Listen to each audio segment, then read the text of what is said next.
കണ്ടു ദൂരെയങ്ങു വിണ്ണിൽ മിന്നും ഒരു താരം. ദൈവ തിരുനാമം വാഴ്ത്തപ്പെടട്ടെ.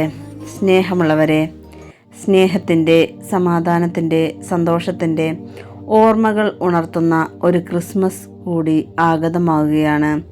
ക്രിസ്മസ് ഒരാഘോഷമാണ്, ഒരു ചരിത്ര സംഭവത്തിൻ്റെ അനുസ്മരണമാണ്. എന്നാൽ അതിനെല്ലാം ഉപരിയായി ക്രിസ്മസ് എൻ്റെയും നിങ്ങളുടെയും ജീവിതാനുഭവമായി മാറേണ്ടതായിട്ടുണ്ട്. നാം ഈ ക്രിസ്മസിനോടടുക്കുമ്പോൾ ഇന്ന് വിചിന്തനം ചെയ്യുന്ന വചനഭാഗം വിശുദ്ധ ലൂക്കായുടെ സുവിശേഷം 7-ാം അധ്യായം 18 മുതൽ 23 വരെയുള്ള തിരുവചനങ്ങളാണ്.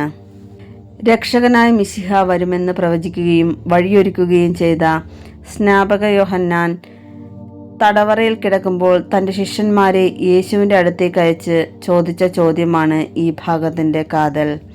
വരാനിരിക്കുന്നവൻ നീ തന്നെയോ, അതോ ഞങ്ങൾ വേറൊരുവനെ കാത്തിരിക്കണമോ?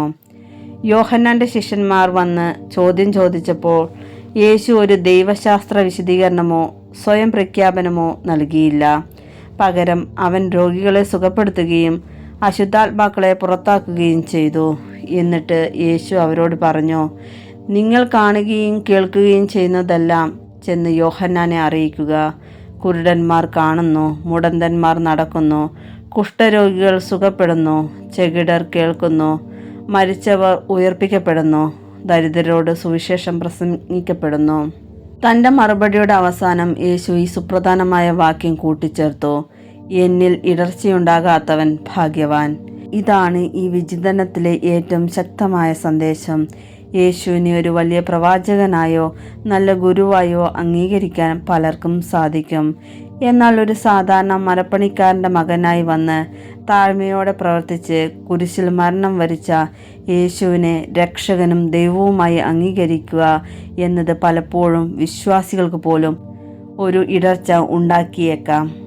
ഈ ലോകത്തിൻ്റെ പ്രതീക്ഷകൾക്കപ്പുറം വിനയത്തിൻ്റെയും ദാസ്യത്തിൻ്റെയും രൂപത്തിൽ വന്ന യേശുവിനെ അംഗീകരിക്കുന്നതാണ് യഥാർത്ഥ ഭാഗ്യം.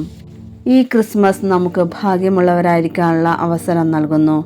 ലോകത്തിൻ്റെ ബഹളങ്ങൾക്കും ആഡംബരങ്ങൾക്കും അപ്പുറം വിനയത്തിൻ്റെയും സ്നേഹത്തിൻ്റെയും രൂപത്തിൽ ബേത്ലഹേമിലെ കാലിത്തൊഴുത്തിൽ ജനിച്ച ക്രിസ്തുവിൽ സംശയം കൂടാതെ പൂർണ്ണമായി വിശ്വസിക്കുന്നവരാണ് യഥാർത്ഥ ഭാഗ്യവാന്മാർ.